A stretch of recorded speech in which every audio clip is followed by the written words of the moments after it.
नमस्कार दोस्तों, पूर्वांचल आईएएस के प्लेटफॉर्म पर आप सभी का स्वागत है। ये है हमारा current affairs series for UPSC civil services exam and other state PCS exam. So glacial outburst flood जो recently very unfortunate incident of Chamoli district of Uttarakhand हमने देखा, तो इससे रिलेटेड ये सेशन है क्योंकि ऐसे जो चीजें होती हैं उनसे रिलेटेड क्वेश्चन आ जाता है इधर इन द प्रीलिम्स और डिजास्टर मैनेजमेंट में। तो discussing that becomes really important. Okay, तो ये आउटबर्स्ट होता क्या है, हाउ ये कैसे स्टार्ट होता है, कैसे स्टार्ट हुआ था, क्या इसके पॉसिबल रीजंस है, क्या मिटिगेशन एफर्ट्स हम दे सकते हैं, ये सब हम डिस्कस करेंगे in this session. Purvanchal IAS is a venture for sustainable education by Dr. Ravi Agrahari sir and his team. For the PDF of this lecture, आप हमारे Telegram channel को join करिए. For online classes, you can download our app or you can call us on this number. We are really thankful for your support. So the topic of the discussion in this session is the glacial lake outburst flood. तो glacier lake outburst flood recently Chamoli district of Uttarakhand में देखा गया था and mostly ये कहा जा रहा है कि ग्लेशियर लेक के बर्स्ट के वजह से हुआ है, यानी कि जो ग्लेशियर है इसके नीचे उसका जो मेल्ट होता हुआ पानी है उससे जो लेक बन रहा है, ये लेक अचानक से बर्स्ट हुआ because of some reason and ये पानी जो डाउनस्ट्रीम रिवर में मूव किया, that has created this sudden flood. Okay, so this breakage of the lake, ये because of the part of this glacier falling into the lake हुआ है, इस तरह से कहा जा रहा है। And glacier lake outburst flood होता क्या है, what is it essentially?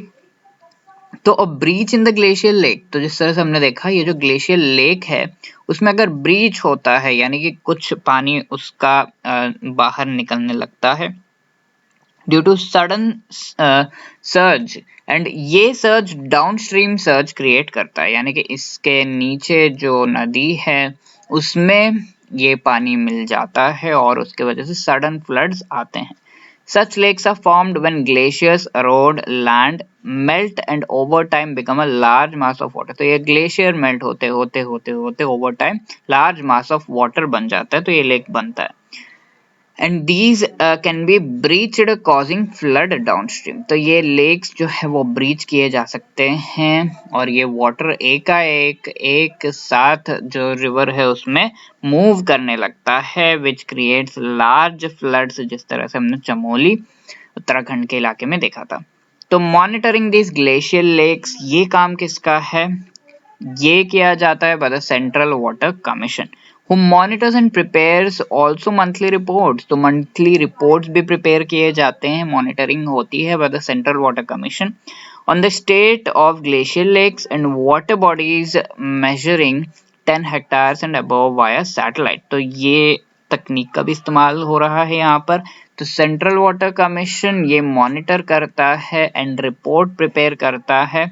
Monitoring is done with the help of the satellite, and ये सैटेलाइट से जो मॉनिटरिंग है वो 10 हेक्टेयर से ज़्यादा के जो वाटर बॉडीज हैं उनको किया जाता है by the central water commission and इनसे रिलेटेड रिपोर्ट्स बनाए जाते हैं, तकनीक का इस्तेमाल भी किया जाता है, राइट।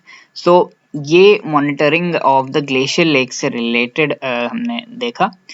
फाइंडिंग्स क्या है रिसेंटली, यहाँ पर ये देखा गया है कि together with snow and rock avalanche, ये देखा गया है यहाँ पर हैंगिंग ग्लेशियर गिरा होगा and fully ascertain the source of water जो है वो सही तरीके से पता चला है कि ये ग्लेशियर ड्रॉप से हुआ है। hitting marshy land since the temperature in the region is sub-zero, river level is much lower। तो यहाँ पर रिवर लेवल जो है ऋषि गंगा और ये सारे जो नदियां हैं उनका वो कम था लकीली बिकॉज ऑफ द ठंडी का मौसम है, तो रिवर लेवल कम है, फ्रोजन लेक्स हैं, और वरना तो और भी ज्यादा नुकसान होता है, इस तरह से कहा जा रहा है। तो क्या इश्यूज हैं, what can be the reasons and what can be the way forward, what can be the mitigation measures यहाँ पर। तो वन ऑफ द रीजंस है कि ये हिमालयन रीजन है ऑलरेडी, एंड हिमालय एक यंग फोल्ड माउंटेन है। बेसिकली यंग फोल्ड माउंटेन्स का जो फॉर्मेशन है वो अभी चल रहा है, that is why it is called a young mountain. And formation चल रहा है in the sense the Indian plate has been hitting hard into this Eurasian plate, and ये जो मूव हो रहा है Indian plate into that, because of that ये mountain जो है बन रहे हैं। And recently we have seen कि हिमालय का हाइट भी बढ़ा है, एंड ये movement is confirmed by that.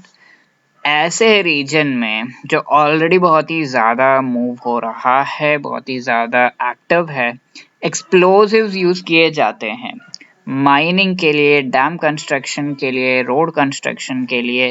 Fragile Himalayan जो एरिया है वहाँ पर एक्सप्लोजिव्स के यूज़ से बहुत ही ज़्यादा जो है सारे रॉक एंड ग्लेशियर स्ट्रक्चर्स में क्रैक्स वगैरह आ जाते हैं, and that builds later on into such disasters ऐसा कहा जा रहा है। That is one thing आपने ये किया, और नेचुरल बैरियर्स जो हैं उनको भी डिस्ट्रॉय कर दिया। The natural barriers are the forest trees. तो डिफॉरेस्टेशन फॉर वेरियस पर्पसेस किया जा रहा है, एंड ऑल्दो कंपेंसेटरी एफॉरेस्टेशन भी हो रहा है कि यहाँ पर हमने पेड़ काटे तो दूसरे जगह पर हम पेड़ उगाएंगे, इसका कंपेंसेट करने के लिए तो वो किया जा रहा है, बट ये एडिक्वेटली नहीं किया जा रहा है। नॉर्म्स यहाँ पर फ्लाउट हो रहे हैं, इस तरह से कहा जा रहा है। तो इससे रिलेटेड एक कमेटी बनी थी जिसका नाम है चोपड़ा कमेटी 2014 में, और इस कमेटी ने वेरी क्लियरली कहा था कि डैम्स अगर आप यहाँ पर बनाओगे तो that will be a big environmental hazard. Instead of dams, इस कमेटी ने कहा था कि alternative sources of energy, hydro power पे नहीं, सोलर पावर वगैरह के यूसेज को आप कंसिडर करें, do not construct dams here. Okay तो ये चीज वेरी क्लियरली कहा गया था by the Chopra committee report of 2014। Also, climate change one of the reasons है, obviously glaciers have been melting, so is the case with the Himalayan glaciers, and climate change के वजह से जो भी glaciers melt हो रहे हैं that has been creating disturbances in the ecosystem, okay, and इसके वजह से जो life of the dam reservoirs है वो भी कम हो रहा है, because movement of silt etcetera वो सब बढ़ रहा है because of the melting of the glaciers etcetera, and ये सारी चीजें कंट्रीब्यूट कर रही हैं towards disasters. So based on the issues what needs to be done, what needs to be the way forward, obviously explosive का use नहीं करना है, afforestation has to be done, and proper environmental impact assessment करने के बाद ही deforestation करना चाहिए। As per the Chopra committee report, dams का जो है नहीं सोचकर we should be moving towards alternative sources of energy, because obviously the most important thing is not moving into a scenario जहां पर डिजास्टर्स एक्सासर्बेट हो। ऑल्सो क्लाइमेट चेंज के खिलाफ हमें लड़ते रहना है। पेरिस क्लाइमेट एग्रीमेंट के तहत जो हमारे कमिटमेंट्स हैं उन्हें पूरा करना है, and obviously India has been moving in that direction, so this is the way forward in this regard. तो we have discussed about the glacier lake outburst flood, and previous session में हमने question देखा था which of these is correct with respect to Major Port Authorities Bill of 2020. It provides for the creation of the Board of Major Port Authority for each major port. These will replace existing port trusts, that is right. Under the Act of 1963, major ports are managed by the port trust, that is also right. So C1 and 2 is the correct answer. इस session के लिए आपका question है which of these statement is correct with respect to glacial lake outburst flood occurs when a breach in the glacial lake causes a sudden surge downstream. Such lakes are formed when glaciers erode land, melt and over time become a large mass of water in the depression formed, right?